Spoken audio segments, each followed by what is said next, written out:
कहिलेकाहीँ यात्रा केवल गन्तव्यमा पुग्नका लागि हुँदैनन्, केही यात्राहरू सम्झना बनाउनका लागि हुन्छन्।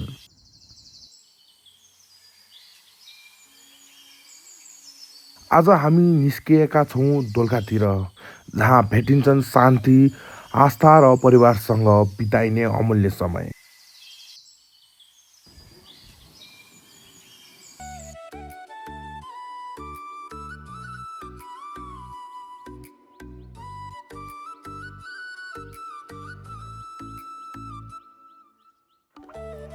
बिहानै हामी भक्तपुरबाट निस्किएका थियौँ र अहिले हामी लगभग खाडी चौर पुगिसक्यौँ।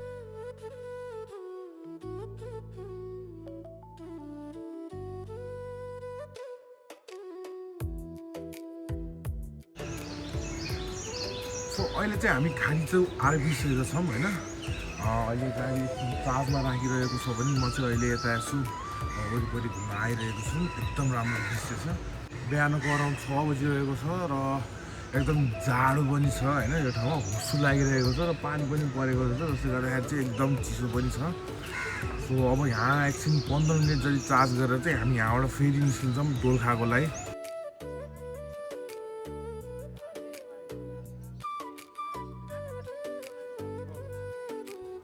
आजको यो यात्रा 3वटा खास कुराको लागि हो। एउटा दोलखा पुग्ने यात्रा, दोस्रो दोलखा भीमसेन मन्दिरको दर्शन र अन्त्यमा परिवारसँगको विशेष भेटघाट।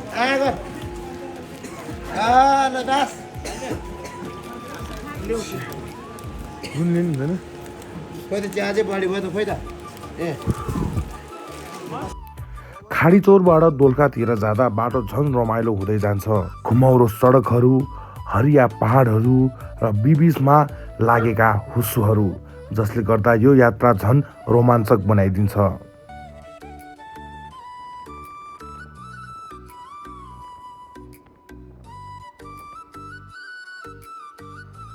यात्रा कहिलेकाहीँ गन्तव्यभन्दा पनि सुन्दर हुन्छ र आजको यो यात्रा पनि त्यस्तै अनुभव भइरहेको छ। परिवारसँग यात्रा गर्दा साधारण बाटो पनि अझै खास बनाइदिन्छ। विष्णुबाजीले चलाउने गाडी होइन। सो प्रिटी मच हामी बेलुका 5 बजीसम्म त पुगिहाल्छौँ। केही क्षणमा हामी दोलखा पुग्यौँ र पुगेपछि हामी सबैभन्दा पहिला गयौँ दोलखा भीमसेन मन्दिर। दोलखा भीमसेन हामी आइपुगिसकेका छौँ होइन।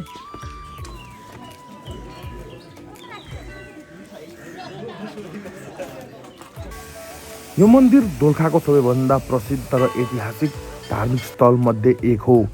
यहाँ पुग्दा वातावरण नै निकै शान्त र आध्यात्मिक महसुस हुन्छ।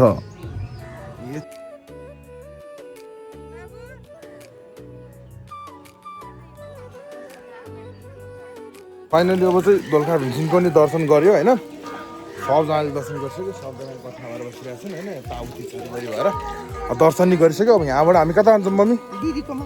कहाँ माथि? अब यहाँबाट हामी ठुल दिदीकोमा जान्छौँ। मन्दिर दर्शन गरिसकेपछि हामी पहिले गयौँ मेरो दिदीको घर। त्यहाँ केही समय बितायौँ, खाजा खायौँ र परिवारसँग रमाइलो गऱ्यौँ। पुरै छोड्दैन बाबु हो। I will show you from the kitchen. हाम्रो कान्छी हाम्रो दिदी kitchen. Just look at this place. सट्ट सबै राखेको। हामीलाई बोल्नै पर्दैन, दिदी आफै बोल्नुहुन्छ। हाम्रो अगाडिको बगैँचा। तिमीले नर्सरीमा नपाउने फुलहरू यो ठाउँमा पाउँछौ, त्यो चाहिँ ग्यारेन्टी हो। Just look at this place. यस्तो थरी थरीको फुल छ, यस्तो खतरा फुल छ।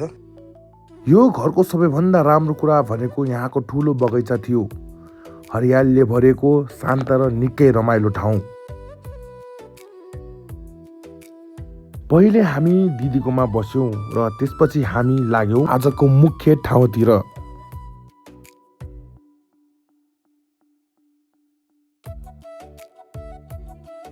आजको भ्लगको सबैभन्दा मुख्य कुरा भनेकै सम्धी भेटघाट थियो, जहाँ दुला र दुलहीको दुवै पक्षका आमा बुवाहरू एकअर्कासँग भेट्नुहुन्छ।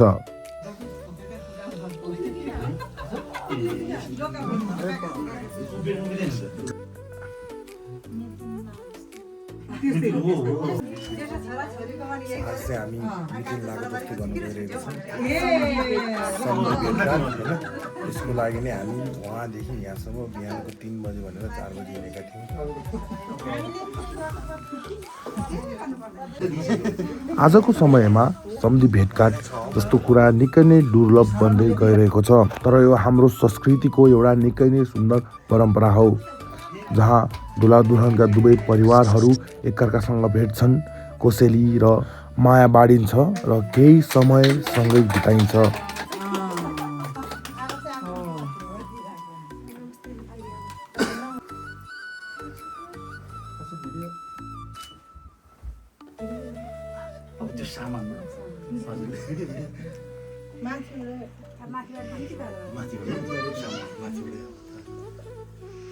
सानवी ताली बजाओ।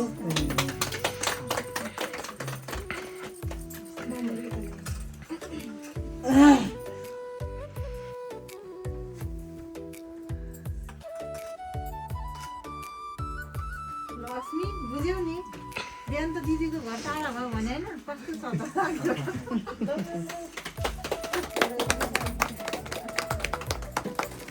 अब त्यो चाहिँ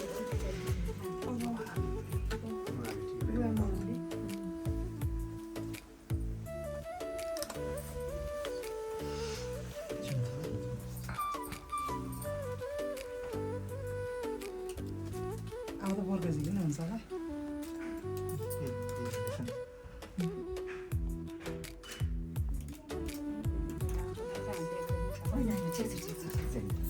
सोफा टिकीका हामी कसरी भएर अलिक बुझेको छैनौँ छोराको पालोमा त पाएको हुन्छ हाम्रो काम सानवी ताली बजाओ है।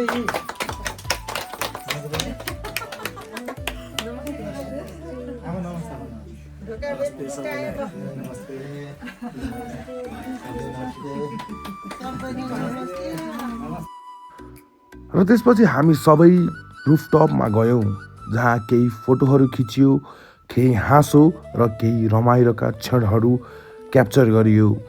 यो मोमेन्टले यो भेटघाटलाई अझै सम्झन लायक बनाइदियो।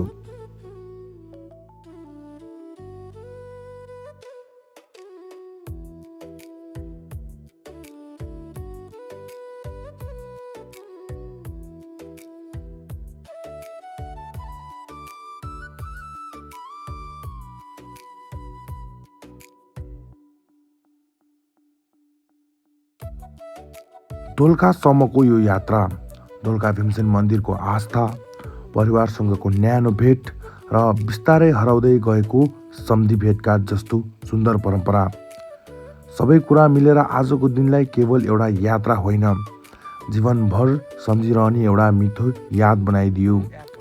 यात्रा त सकियो होला, तर यी सम्झनाहरू सधैँ मनमा रहिरहनेछन्। यदि तपाईँलाई यो भ्लग मन पर्यो भने लाइक, सेयर, कमेन्ट र सब्सक्राइब गर्न चाहिँ नबिर्सिनु होला है त।